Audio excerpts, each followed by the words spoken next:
مسجد الحرام مکۃ المکرمہ اور مسجد النبوی مدینہ المنورہ سے خطبے کا اردو ترجمہ کے لیے ہمارے سوشل نیٹ ورک کو فالو کرنا نہ بھولیں اور اپنے دوست احباب کے ساتھ بھی ضرور شیئر کیجیے۔ خطبہ جمعہ مسجد النبوی، تاریخ 6 ربیع الاول 1447 ہجری بمطابق 29 اگست 2025 عیسوی۔ موضوع برتری کی نفسیات۔ خطیب فضیلۃ الشیخ عبدالباری الثبیتی حفظہ اللہ، ترجمہ ثناء اللہ صادق تیمی۔ ہر قسم کی تعریف اللہ کے لیے ہے، ایسی تعریف جسے وہ پسند کرتا ہے، وہ ہم پر اپنی بھرپور نوازشیں کرتا ہے۔ میں گواہی دیتا ہوں کہ ایک اللہ کے سوا کوئی معبود برحق نہیں، اس کا کوئی شریک نہیں۔ ہم اس کی رحمت اور ہم اس کی خوشنودی اور بلندی سے سرفراز ہونے کی امید کرتے ہیں، اور میں گواہی دیتا ہوں کہ ہمارے سردار اور نبی محمد اللہ کے بندے اور اس کے رسول ہیں۔ آپ کے رب نے آپ کو چنا اور ہدایت بخشی، آپ مجد و شرف اور اس کی بلندی سے ظفر یاب ہوئے۔ درود و سلام نازل ہو آپ پر، آپ کے آل و اصحاب پر، جنہوں نے آپ کے ہدایت کی پیروی کی اور جو آپ کے نقش قدم پر چلے۔ اما بعد، میں تمہیں اور خود کو اللہ کے تقوی کی تلقین کرتا ہوں۔ یہ تمام فضیلتوں کا جوہر، نجات کا سبب، سکون کی کنجی اور دنیا و آخرت میں سعادت کا منبع ہے۔ میں اس سے بہتر ہوں ایک بات جو کبھی کبھی زبانوں پر وارد ہوتی ہے، لیکن حقیقت میں یہ صرف مجرد ایک جملہ نہیں جو کہا جاتا ہے، بلکہ پوشیدہ شعور ہے جو دبے پاؤں دل تک پہنچ جاتا ہے،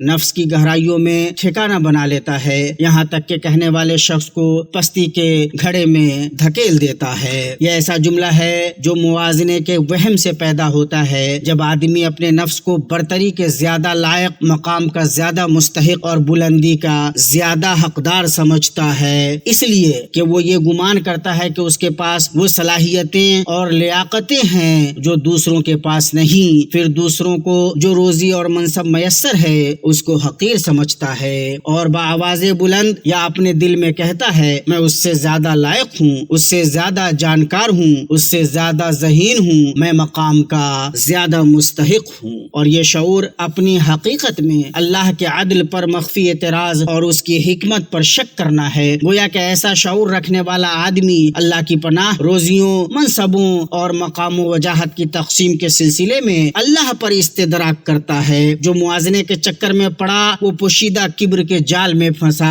اور اسی راستے پر گامزن ہوا جس پر پہلا نافرمان یعنی ابلیس ہلاک ہوا۔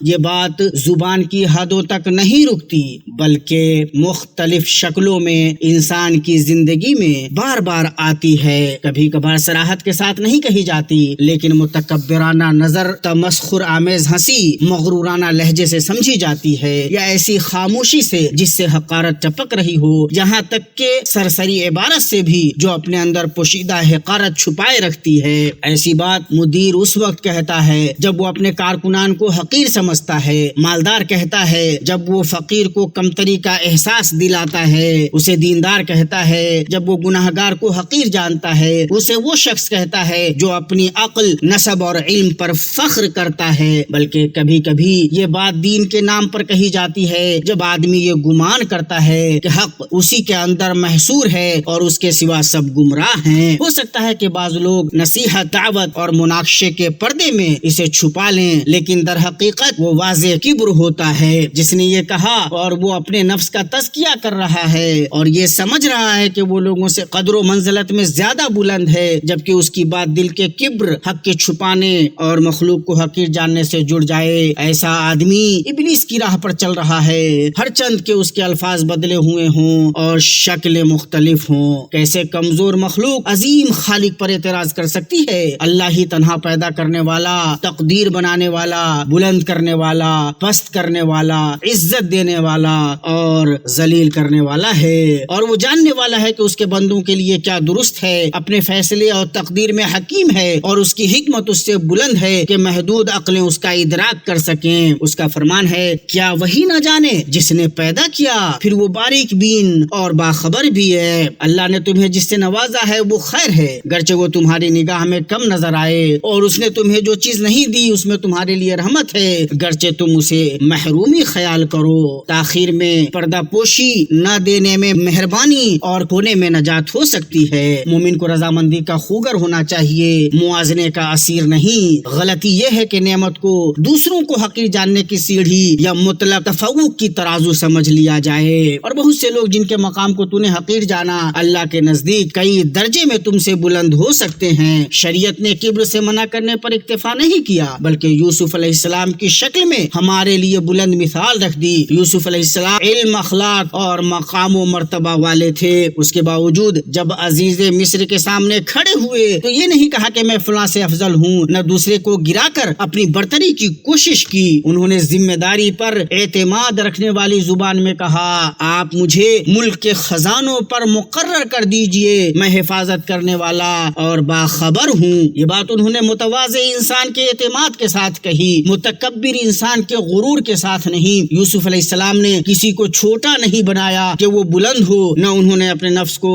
دوسروں کی کامیابی کا معیار بنایا، بلکہ انہوں نے اپنے آپ کو امانت دار خادم کے طور پر پیش کیا، کبر و ناز والے فرد کی مانند نہیں۔ اور کتنا فرق ہے اس کے بیچ جو اپنی لیاقت کو امت اور ملک کی رفع نسانے کے لیے پیش کرتا ہے تو وہ اجر دیا جاتا ہے اور بلندی سے ہمکنار ہوتا ہے، اور اس کے بیچ جو دوسروں کی تنقید کرتا ہے تاکہ خود کو اونچا ظاہر کرے اور ہلاک و برباد ہوتا ہے۔ جب تکبر دلوں میں بیٹھ جائے تو معاشرے تباہ ہوتے ہیں، تعمیر کا سفر معطل ہو جاتا ہے، باہمی مدد کمزور پڑتی ہے، رابطے ٹوٹ جاتے ہیں، یہاں تک کہ احترام کے پل منہدم ہو جاتے ہیں، حسد، عداوت اور انتقام کی آگ بھڑک جاتی ہے۔ اسی لیے اللہ کے نبی صلی اللہ علیہ وسلم نے فرمایا، ایسا آدمی جنت میں نہیں جائے گا جس کے دل میں رائی کے برابر بھی کبر ہو۔ پھر آپ نے اپنے اس قول سے کبر کی تفسیر کی کہ کبر حق کا انکار اور لوگوں کا حق مارنا اور لوگوں کو حقیر جاننا ہے۔ اللہ نے فرمایا، اور زمین میں اترا کر نہ چل، کسی تکبر کرنے والے شیخی خورے کو اللہ تعالیٰ پسند نہیں فرماتا۔ اللہ کے نبی صلی اللہ علیہ وسلم نے فرمایا، جو اللہ کے لیے تواضع اختیار کرے گا اللہ اسے بلند کرے گا، یہاں تک کہ اسے اعلیٰ علیین میں رکھے گا، اور جس نے تکبر کیا اللہ اسے پست کرے گا، یہاں تک کہ اسے اسفل سافلین میں ڈال دے گا۔ میں اپنی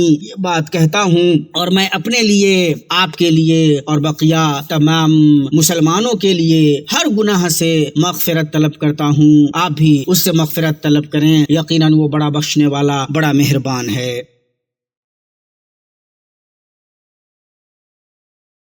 تمام تعریف اللہ کے لیے ہے جو پیدا کرنے والا، رزق دینے والا، ہدایت دینے والا، اور وہی کافی ہے۔ میں گواہی دیتا ہوں کہ اللہ کے سوا کوئی معبود برحق نہیں، وہ یکتا ہے، اس کا کوئی شریک نہیں، وہ غالب، قادر، مددگار اور بخشنے والا ہے۔ اور میں گواہی دیتا ہوں کہ ہمارے سردار اور نبی محمد اللہ کے بندے اور اس کے رسول ہیں، جو سچے، خیرخواہ، راہ دکھانے والے اور شفاعت کرنے والے ہیں۔ اللہ رحمت نازل فرمائے ان پر، ان کے آل و اصحاب پر جو فرما بردار، سچے، ہدایت یافتہ اور سبقت لے جانے والے ہیں۔ اما بعد، میں آپ کو اور خود کو اللہ کے تقوی کی تلقین کرتا ہوں۔ جب بھی تمہارا دل فقر و مباحت کا ارادہ کرے تو یاد رکھو کہ نعمتیں دائمیں نہیں ہوتی، اور جو کچھ آج تمہارے پاس ہے وہ کل چھن بھی سکتا ہے، لہٰذا عاجزی اختیار کرو اور انکساری سے کام لو۔ اور اگر تم دیکھو کہ کسی اور کو تم سے زیادہ رزق یا مال دیا گیا ہے تو کہو، اے اللہ اس کو برکت دے، اور جو کچھ تو نے مجھے دیا ہے مجھے اس سے راضی رکھ۔ اور اس دعا سے اپنی زبان کو تر رکھو جو حالات کو سنوارنے سے پہلے دل کو پاک کرتی ہے، اے اللہ میرے دل کو تکبر، خود پسندی، بدگمانی اور ریاکاری سے پاک کر دے۔ سنو، سب سے بہترین مخلوق اور انسانیت کے رہنما پر درود و سلام بھیجو، کیونکہ آپ صلی اللہ علیہ وسلم نے فرمایا، جس شخص نے مجھ پر ایک بار درود بھیجا اللہ تعالیٰ اس پر 10 مرتبہ رحمت نازل فرماتا ہے۔ سو خوشخبری اس شخص کے لیے جس پر اللہ رحمت نازل کرے، اس پر رحم کرے، اس کے درجات بلند کرے۔ اے اللہ چاروں خلفائے راشدین ابو بکر، عمر، عثمان اور علی سے راضی ہو جا، اور آل و اصحاب کرام سے بھی، اور ان کے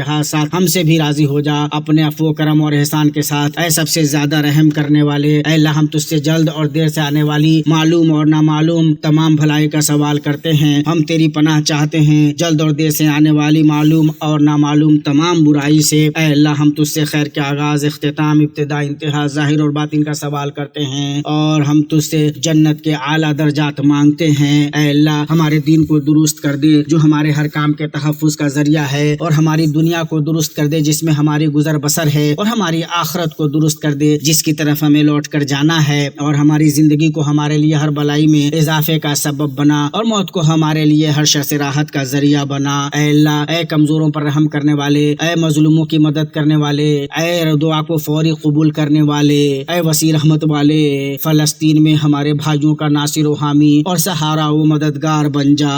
اے اللہ، وہ بھوکے ہیں تو انہیں آسودہ کر، وہ خوف زدہ ہیں انہیں امن دے، وہ بکھرے ہوئے ہیں تو انہیں اکٹھا کر دے، وہ کمزور ہیں انہیں قوت عطا کر۔ اے اللہ ان کے پاس تیرے سوا کوئی چارہ نہیں اور ان میں تیری رحمت کے بغیر کوئی طاقت نہیں، انہیں بھوک سے آسودہ کر اور خوف سے امن عطا کر۔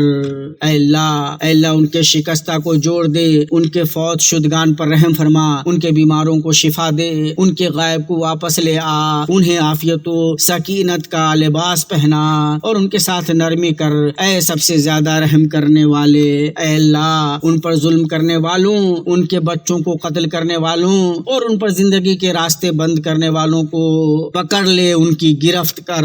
اے اللہ تجھے کوئی قوت عاجز نہیں کر سکتی، اے اللہ تجھے کوئی قوت عاجز نہیں کر سکتی، تیری فوج شکست نہیں کھا سکتی اور تیرے سامنے مظلوم کی فریاد پوشیدہ نہیں، بس ان کی مدد فرما اے طاقت و قوت والے اور قوی رب۔ اے اللہ اس بابرکت ملک کو اپنی حفاظت میں محفوظ رکھ، اپنی نگرانی سے اس کی حفاظت فرما، اس کی سرحدوں، اس کے امن کے محافظوں اور اس کے قائدین کی حفاظت فرما۔ اے اللہ خادم حرمین شریفین کو ان کاموں کی توفیق دے جو تجھے پسند ہوں اور جن سے تو راضی ہو، اور ان کے ولیعہد کو ہر بھلائی کی توفیق دے اور ان دونوں کے ذریعے اسلام کی نصرت فرما، اور مسلمانوں کے سبھی حکمرانوں کو اپنی کتاب پر عمل کرنے اور شریعت کو نافذ کرنے کی توفیق عطا فرما۔ اے ہمارے رب ہمیں دنیا میں بھلائی عطا فرما اور آخرت میں بھی بھلائی عطا فرما، اور ہمیں آگ کے عذاب سے بچا۔ تیرا رب پاک ہے اور اس چیز سے جو یہ لوگ بیان کرتے ہیں، اور رسولوں پر سلامتی ہو، اور تمام تعریف اللہ کے لیے ہے جو تمام جہانوں کا رب ہے۔